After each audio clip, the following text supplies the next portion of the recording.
What? Yeah. Drugs. Yeah. Taryn's head was... yeah, it's like we're cool with the nudity and the violence, cool with but the boobs boobs and the and killing the death and the children, and the people getting murdered. Drugs. Yeah, drugs, mate. It's like, all right. Come from a land. We'll get to Crocodile Dundee later. Someday, yes. And we'll just get all of the horrible accents out there. Taryn's head was supposed to explode during her death scene, but they couldn't get it to work, and then they ran out of time and money. Oh, that's fine. I don't know. I think it would have looked kind of cool. But like drugs oozing out of her face was good enough. I mean, again, that was sort of, that's what you have to do when you don't have the money. Yeah. During Will's death scene, the retractable claw Robert is supposed to use wouldn't work. So they put a wooden board over Ira's chest under the cloak and hoped that Robert hit it when he stabbed Pray, son. Pray. Why he wasn't using the rubber ones, I don't know. Yeah, I get the idea that a retractable claw probably wouldn't work when it's attached to fingers, so rubber glove. You had it in the first one. Guys, I mean, Jesus. These are children! Legitimate Well, children. no, they weren't. They were over 18. They were technically adults. I say technically. Yeah. The Freddy skeleton, no shit, is an homage to a Ray Harryhausen film. Oh, yeah, Jason for the sure, Argonauts. for sure. That's Sherlock. That's an obvious. We'll get to it when he's victorious. Yeah. And I love that so much. That is one of my favorite scenes in the whole movie. The movie was intended to be the last movie, and it was shot that way. How'd that go? As it always is for these franchises. Yep. It's the last one. We swear. At least never again. I literally was about to, and I just corrected myself in mid-sentence, but I was like, at least they never called one the final one. Oh, yeah, they did. They absolutely did. I mean, it's not like Friday the 13th where they named the fourth one the final chapter and then went on for 13 more, but, at least it was like the second last. Although, let's sure live in that world for a sec. Dream Warriors is the last film. There is no 4, 5, 6, 7, whatever. I would be very sad. Well, you would be very sad, I'm sure. Yes. But would this be a solid again, end? my feelings for the second one aside. Sure. It would have been a solid end. Well, I mean, as far as the trilogy is concerned, yeah, it's a damn fine trilogy, and it would have gone down as one of the best trilogies. Right. And I think that actually, although at the same time, I think that would have actually made the criticisms of the sequel harsher. Because if you have the second one be like that, having and the later first and yeah, third being exactly, like having inferior sequels later on. It definitely helped soften the blow for Nightmare 2. Because I'll tell you, like, Nightmare 2... You think that one's bad? Yeah, exactly. Like, wait until we get to Part 5. Part 5 is dumb. I love it to death, don't get me wrong, but it is fucking dumb. Fair enough. Alright, but this is how it was originally supposed to go down. So, while the ending of the film in this suggests that Freddy may not be dead, there's a scene in the shooting script where, and this is also kind of echoed in Wes's script as well, where Dr. Gordon visits Kristen a few days after Freddy's defeat. Kristen reveals that she's moving to New York. When he asks her if she's going to see her, she asks him if he's going to see her, referring to Nancy, in his dreams. Other way around. He asks her. Yeah. Because it doesn't make any sense, because whatever. But we'll get to that in a minute. Kristen answers that she dreams of her every night, suggesting that Nancy guards her dreams. The scene then cuts to the ending, which plays kind of as the finished one did, in which Neil is sleeping with the lights turned on, where the lights turn on in the model house, like it does in this one. It is implied that Nancy, not Freddy, turned on that light. Whereas this one, it kind of, because of the music and everything like that, it implies that Freddy turned on the light. But if you look at what's right next to that, is the dream doll that's supposed to be protecting the dreams. So technically, if the music didn't go, it was actually supposed to be Nancy that turned on that light, because now she lives in that house. Right. But... Or like the worst Motel 6 ad ever. Well, that too. We'll keep the light on for you, bitch! So, let's talk about what we all came here to talk about. The song Dream Warriors... Fucking Talking! Was written by the band Dokken and released in February 10th of 1987. Like, literally, their only really good song. No, the Into the Fire that was used in the good. In the beginning. Overall, ironically, Dokken is... there were releases of the third film where a different song is playing instead of Into the Fire. Not this, but I mean, like, Into the Fire in the beginning. Like, I wouldn't want to do that. I don't dislike Dokken all that much, but I will agree that they're not exactly the best of the 80s hair metal. However, this song fucking rocks. Yeah, this song is dope. Reached number 22 on the Hot Modern Rock Tracks list, becoming a platinum-selling record in excess of 1 million copies. You're damn right. Released as a single and on the soundtrack album to the movie, as well as included on their fourth album, Back for the Attack, released November 2nd, 1987. The music video features the band playing in a boiler room that looks similar to the one used in the movie, meaning it could have been filmed at the same time as the movie. Like, in a break, they're just like, okay, the actors left to lunch, bring in Dokken! Yeah, they used to do that all the time, actually. When they knew that they were going to have, like, oh, here's the song that's going to accompany the movie, they used to do it consistently. It features Patricia Arquette and Robert Englund playing Kristen and Freddie, respectively, as well as clips from the movie. The plot is Kristen is being chased by Freddie, and the band drives him away, ending with Freddie waking up and asking... Power of Dokken. This is the best part. He literally wakes up. This does happen at the end of the video, by the way. He literally goes, "What a nightmare. Who were those guys?" In Freddie, like, Mac makeup. Yeah, just, it's Freddy Krueger saying this, waking up on a bed that looks similar to the one in, like, the house when Kristen goes in. He's got a doll in his hand, and he's talking to the doll. It's fucking amazing. 80s. Yeah. The band does still play the song, however, it is now played several octaves lower as singer Don Dokken can no longer hit those high notes. Hit those notes. There's man. no Jesus. way in hell he can hit those notes. So, yeah. That is everything I have on A Nightmare on Elm Street 3. Cut to the beginning. Yes. Where Kristen is making a papier-mâché house. Mm-hmm. Later to be revealed, the Elm Street house. Mm-hmm. Which is now somehow dilapidated and all messed up.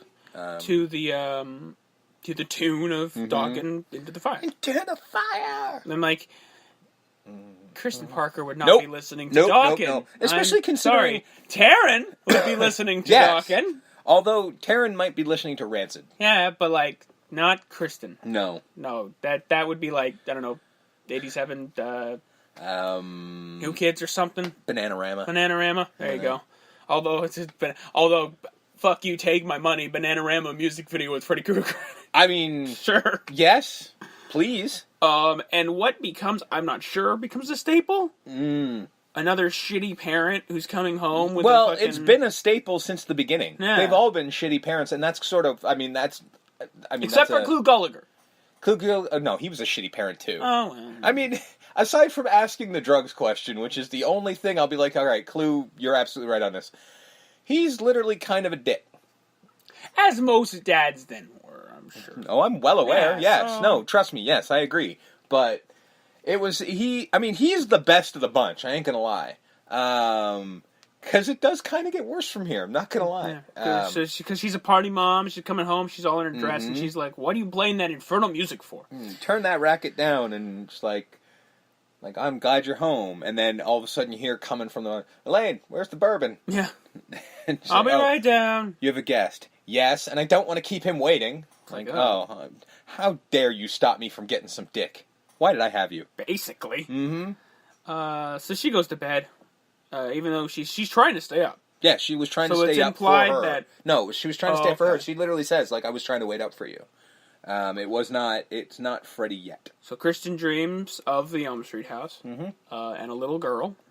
Yep. Who she scoops up and becomes a doll for the rest of this scene. Yeah!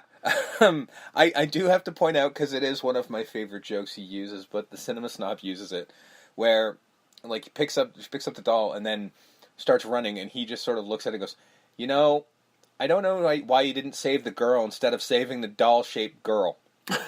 I was like, yeah, all right. Because as soon as she scoops her up, it immediately becomes a doll. Because the kid is not moving. Yeah. And it's clearly a shitty wig. It's just we don't even attempt to use a kid here. I understand, well, you know what? This might have been close to the first day of filming, hence the fact that the kid can no longer be there legally. Yeah. Because kids are only allowed to be on set for 2 hours. And if it was 4 a.m. But a good kid actor, though. Yeah. She was really creepy. I don't know if it's the same girl, but I think they bring her back in 4. Oh, yeah? Yeah, in the very beginning. I'm not sure if it's the same actress. So Freddy and Scare and, I wake up. In a weird thing of Freddy just can't quite... I did like the fact that she's running on the treadmill, but she's supposedly stopped, and then Freddy gets up behind her. Yeah, she runs into that, like, muck or whatever. Yeah, but, like, considering we know that she doesn't actually wake up, why does he miss her? I don't know. That doesn't make any sense to me. Quote unquote, she goes to wash her face, Mm-hmm. and then the faucet grabs her, and she's still dreaming. And it's Freddy's face in the mirror laughing, and then he cuts her wrist. And then we cut to the real world where she's awake, and her wrist is bleeding, and she's got a razor blade in her hand. And then her just mom literally walks in and goes, "Oh my God!" And she literally just says "Mom" and falls in a very bad faint. Continuing the tradition of Yeah, she does do that. She just goes, "Mom." It's a very weird, awkward transition. It's like just somebody hit the off button on Patricia Arquette. Just we're done. Somebody stop feeding electricity to the Arquette doll.